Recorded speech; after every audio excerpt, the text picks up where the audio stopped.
दोस्तों, आज मोदी जी देश ही नहीं बल्कि विश्व के सबसे लोकप्रिय नेता हैं, इसमें कोई शक नहीं है। बहुत ही कम समय में वो विश्व के सबसे प्रसिद्ध नेता की छवि बनाने में कामयाब रहे हैं। आज उनके बारे में बच्चा बच्चा जानता है, लेकिन कुछ बातें ऐसे भी हैं जिसके बारे में आपको भी नहीं पता होगा, और आज इस वीडियो में हम आपको वही बताने जा रहे हैं। तो आइए वीडियो शुरू करते हैं। प्रधानमंत्री मोदी जी का पूरा नाम नरेंद्र दामोदर दास मोदी है और इनका जन्म 17 सितंबर 1950 को गुजरात के वाडनगर के गरीब परिवार में हुआ था।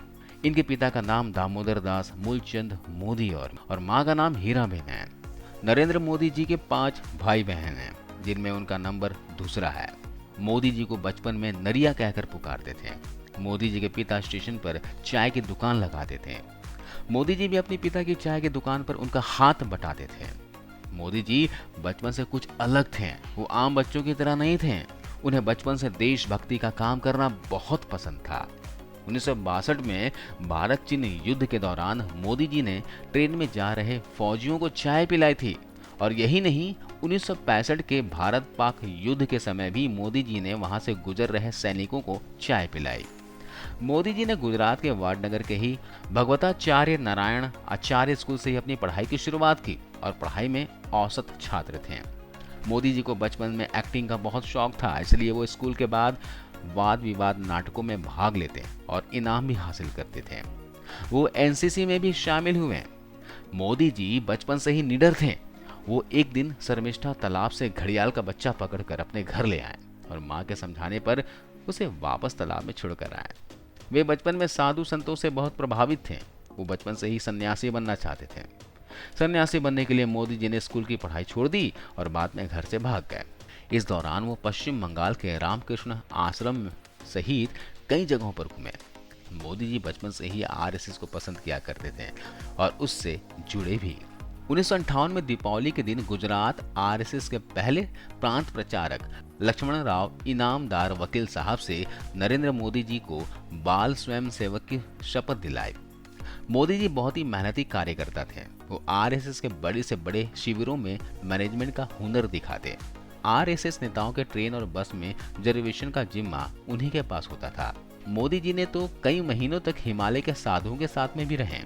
वापस आने पर उन्होंने सन्यासी जीवन त्यागने का फैसला किया और अपने भाई के साथ मिलकर अहमदाबाद के कई स्टेशनों पर चाय की दुकान लगाई। हर परेशानी का सामना करते हुए चाय बेची। 18 साल की उम्र में मोदी जी की मां ने बांसकाठा जिले के राजसोना गांव में रहने वाली जसोदा बेन से मोदी जी की शादी करवा दी। विवाह के बाद मोदी जी घर छोड़कर संघ प्रचारक बन गए। कुछ लोगों का कहना है कि वो शादी के 3 साल के बाद तक अपने पत्नी के साथ रहे, लेकिन मोदी जी के बारे में लिखने वाले इस चीज से इनकार करते हैं। मोदी जी अहमदाबाद के संघ मुख्यालय में रहते थे और वहाँ के सारे छोटे छोटे काम जैसे कि सफाई करना, चाय बनाना, बुजुर्ग नेताओं के कपड़े धोना जैसे काम किया करते थे। वो हर काम से पहले अपनी माँ का आशीर्वाद लेने जरूर घर जाया करते थे। ये काम वे आज भी करते हैं। 2014 का लोकसभा चुनाव जीतने के बाद सबसे पहले वो अपनी मां का आशीर्वाद लेने उनके घर गए। संघ में रहते हुए कुर्ते की बाह छोटी करवा ली ताकि वो ज्यादा खराब ना हो। वर्तमान में मोदी ब्रांड कुर्ता के नाम से ये मशहूर है। दोस्तों, 1985 में जब इंदिरा गांधी ने कई राजनीतिक कारणों की वजह से देश में आपातकाल लगा दिया था, उस वक्त भी मोदी जी सरकार के रूप में पुलिस से छुपकर सरकार की गलत नीतियों का विरोध करते रहे। मोदी जी बहुत ही मेहनती कार्यकर्ता थे और आरएसएस में उनके काम को देखकर उन्हें बहुत ज्यादा सम्मान मिलने लगा। वो स्वामी विवेकानंद से बहुत ज्यादा प्रभावित थे। उन्होंने गुजरात में स्वामी विवेकानंद युवा विकास यात्रा भी निकाली। मोदी जी शुद्ध शाकाहारी हैं। वो व्रत भी बहुत रखते हैं। मोदी जी 18 घंटे काम करते हैं और मोदी जी समय के बहुत पाबंद हैं।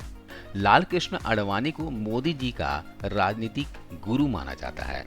1990 के दौरान मोदी जी ने आडवाणी के सोमनाथ से अयोध्या रथ यात्रा में बड़ी भूमिका निभाई। उससे प्रभावित होकर बीजेपी के बड़े नेताओं ने मोदी जी को अपने पार्टी में शामिल कर लिया और वो पार्टी के लिए बहुत ही मेहनत और लगन से काम कर रहे थे। 1985 में गुजरात के विधानसभा चुनाव में बीजेपी पार्टी को बहुमत हासिल हुआ। मोदी जी की शंकर सिंह वाघेला से कुछ नाराजगी हो गई, जिसकी वजह से शंकर सिंह वाघेला ने इस्तीफा दे दिया और केशव भाई को गुजरात का मुख्यमंत्री बना दिया। अब मोदी जी को दिल्ली बुलाकर केंद्रीय मंत्री की रिस्पॉन्सिबिलिटी सौंप दी। धीरे धीरे केशव भाई की तबीयत खराब रहने लगी और चुनाव में पार्टी कई सीटें भी हार गई। इसके बाद बीजेपी ने 2001 में मोदी जी को गुजरात का मुख्यमंत्री बना दिया। मोदी जी ने गुजरात का विकास किया और हर जगह बिजली और पानी की व्यवस्था की और एशिया का सबसे बड़ा सोलर पार्क गुजरात में बनवाया गया। 2002 में होने वाले गुजरात का गोधरा कांड में मोदी जी का नाम जोड़ा गया। इसके लिए न्यूयॉर्क टाइम्स ने मोदी जी को जिम्मेदार ठहराया। गोधरा कांड गुजरात के गोधरा शहर में 27 फरवरी 2002 को हुआ था। गोधरा शहर में रेलवे स्टेशन पर साबरमती ट्रेन के S7 कोच में आग लगा दी गई, जिसमें 59 लोगों की जान चली गई। इसके बाद गुजरात में जगह जगह पर सांप्रदायिक दंगे शुरू हो गए और 28 फरवरी 2002 को गुजरात के कई इलाकों में दंगों ने भयंकर रूप ले लिया और 12 से ज्यादा लोग मारे गए। इसके बाद सुप्रीम कोर्ट ने इस कांड की जांच के लिए स्पेशल कमेटी बनाई। कमेटी ने पूरी जांच पड़ताल की। 2010 में सुप्रीम कोर्ट ने कमेटी की जांच के आधार पर फैसला सुनाया। फैसले में सुप्रीम कोर्ट ने कहा कि कमेटी के दंगों में कहीं भी मोदी जी का कोई हाथ नहीं मिला। मोदी जी ने गुजरात में सरकारी कायदे कानून के खिलाफ बनाए गए सभी मंदिरों को तुड़वा दिया। इसके बाद मोदी जी की लोकप्रियता गुजरात में इतनी बढ़ी कि लगातार 4 बार मोदी जी गुजरात के मुख्यमंत्री रहे हैं। 2013 के केदारनाथ आपदा में क्षतिग्रस्त हुए केदारनाथ मंदिर के पुनर्निर्माण के लिए केंद्र सरकार से मोदी जी ने मांग की, लेकिन उस समय कांग्रेस सरकार ने मना कर दिया। मोदी जी की कामयाबी और अच्छी नीतियों को देखते हुए भाजपा सरकार 2014 के लोकसभा चुनाव में मोदी जी को प्रधानमंत्री के रूप में चुना। चुनाव के लिए मोदी जी ने सोशल मीडिया का खूब इस्तेमाल किया और अपनी मेहनत और लगन के दम पर भाजपा पार्टी को भारी बहुमत से जीत दिलाई। 26 मई 2014 को दिल्ली के राष्ट्रपति भवन में मोदी जी ने भारत के सर्वोच्च नेता प्रधानमंत्री पद की शपथ ली। मोदी जी भारत के 15वें प्रधानमंत्री बने।